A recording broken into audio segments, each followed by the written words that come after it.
Lah kalau ada kemarin keris diinjak-injak dari lah ini kan kita tahu kualitas kepandaiannya, kualitas pengetahuannya sampai di mana kan tinggal ketawa aja.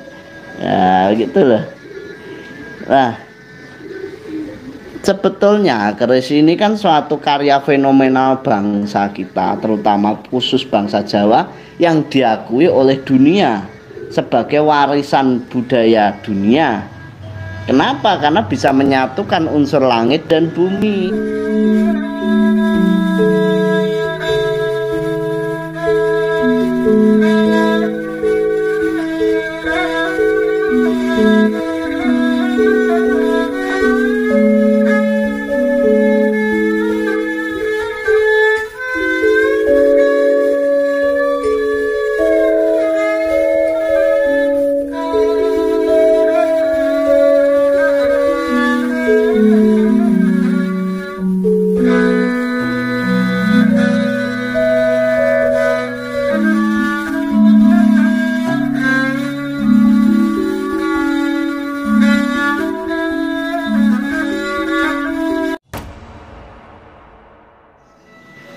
Lajeng dugi Ibu Suma Marsi.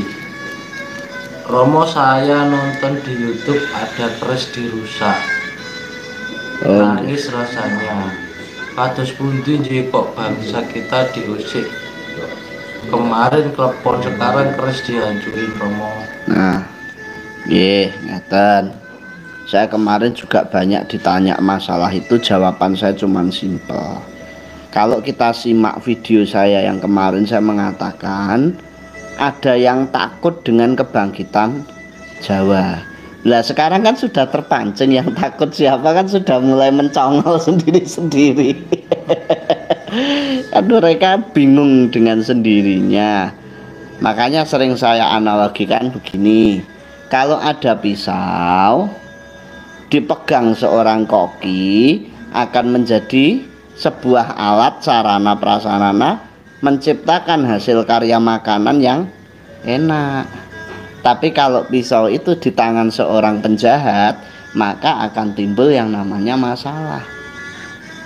Kira-kira yang salah bendanya atau yang memegang? Nah, tinggal begitu saja. Lah kalau ada kemarin keris diinjak-injak dari lah ini kan kita tahu kualitas kepandaiannya, kualitas pengetahuannya sampai di mana kan tinggal ketawa aja.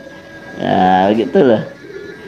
Nah, sebetulnya keris ini kan suatu karya fenomenal bangsa kita, terutama khusus bangsa Jawa yang diakui oleh dunia sebagai warisan budaya dunia. Kenapa? Karena bisa menyatukan unsur langit dan bumi.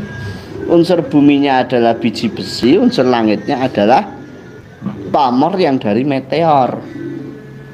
Itu bisa disatukan, yang belahan dunia manapun belum pernah punya pengetahuan seperti itu. Nah, inilah yang menjadi ketakutan besar kalau sampai orang banyak belajar tentang itu. Padahal kalau kita mempelajari di pamor, wah itu syarat makna sekali. Ada pamor tundung mungsuh, ada pamor junjung derajat, ada pamor beras ketah, ada ngulit semongko, ada batu lapak, banyu mili, merati renteng, dan sepiturutipun lan sapanunggalipun.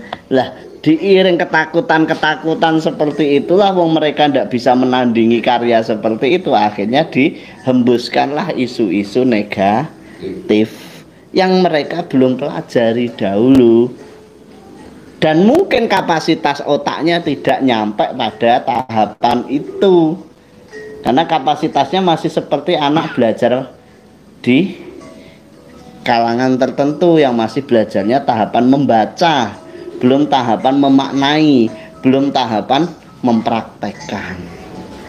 Nah kalau orang tahapannya masih membaca kan terhenti pada apa yang dibaca. Kok karo sing tak waca ora podo, bingung. Lah bingungnya kenapa? Karena seperti kan aku nggawe contoh iki. Sira berbau merek apa iki? Oh ini aja, kotak tisu.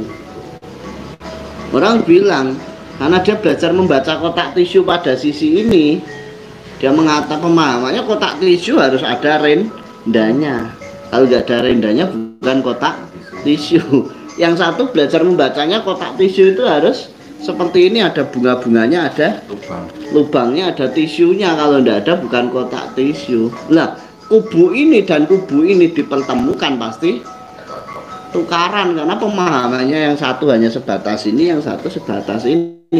Karena belajarnya masih tahap membaca, belum pada tahapan memaknai bahwa semua ini ternyata hanya unsur-unsur pendukung untuk menjadi sebuah kotak tisu.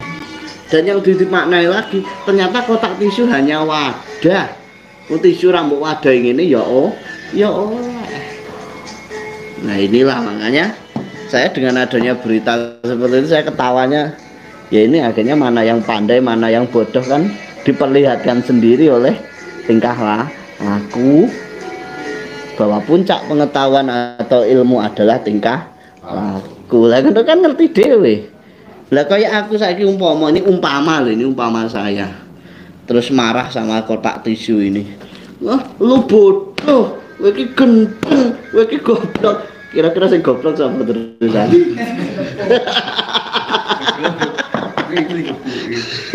Lu beda mati kok dikepuki titik itu. Iku nalarnya di mana lah? Monggo itu ditafsirkan sendiri yang saya sampaikan ini. Saya nggak mau ngelakne, nggak mau. Yang penting saya hanya berikan cara berpikir, jangan paham sendiri. Kan begitu. Yang lebih membuat tertawa lagi contohnya malah saya berikan contoh yang mungkin jenengan rada iso guyu. Kan murung patek guyu. Jenengan tahu kondom mboten? Tidak guyu. Kondom itu diciptakan untuk apa coba? Agar tidak hamil kan begitu toh awalnya, sebagai sarana KB atau pembatasan jumlah penduduk diciptakanlah alat kontrasepsi di tangan Mas Admin. Buyar. Buat senjata. Buat senjata untuk masuk sana sini. Biar aman. Masa enggak terus ngamuk sih disalahnya kondomnya. Guru-guru kondom ini terjadi banyak prostitusi gitu, gepuki kondomnya diobong. Apa terus? Lajeng untuk jagat kawiwitan ngapunten Rama, kula badhe nderek pasedhuwuran SR menawi dipun keparengaken nggih. Nggih. Terus ndugi Bu Endra Sukabumi. Yo nggih Bu Endra. Rai Rama, saya terus nggih badhe tanglet kula. Menawi wonten tiyang ingkang tirosipun cakra atau portal kebuka niku mboten napa-napa ta. Saenipun kedah pripun nggih matur nuwun Rama. Begini. Kalau itu terbuka secara alamiah atau karena perjalanan waktu memang dia dianugerahi atau usahanya dalam mencapai itu sudah terpenuhi dan terbuka, saya kira tidak masalah, kecuali yang dipaksakan itu yang tidak baik. Terbukanya cakra biasanya diiringi dengan keseimbangan emosional, kedewasaan berpikir, dan kebijaksanaan bertindak, berbuat. Kalau itu unsur-unsur itu nggak dipenuhi, dia hanya memaksakan terus bayar orang untuk membuka cakranya, itu perlu dipertanyakan yang terbuka portal cakra atau ditempeli barang-barang yang tidak semestinya. Monggo itu nanti dipertimbangkan ulang. Ampun. Lajeng dugi Ibu Lisa Lisindati saking Wonogiri sampun nyawa. Rahayu Rama nderek pirsa. Rama sakwise manungsa mati niku mengke ingkang dipun suwun pertanggungjawaban niku Sukma roh nopo jiwa. Matur nuwun Rama sabarene. Sukma. Kalau atma atau dat pasti kembali pada Tuhan. Sukmone kudu tanggung jawab. Sukma sama roh itu beda ya? Nggih, enten pirantine sukmane enten jiwa enten roh sak piturute.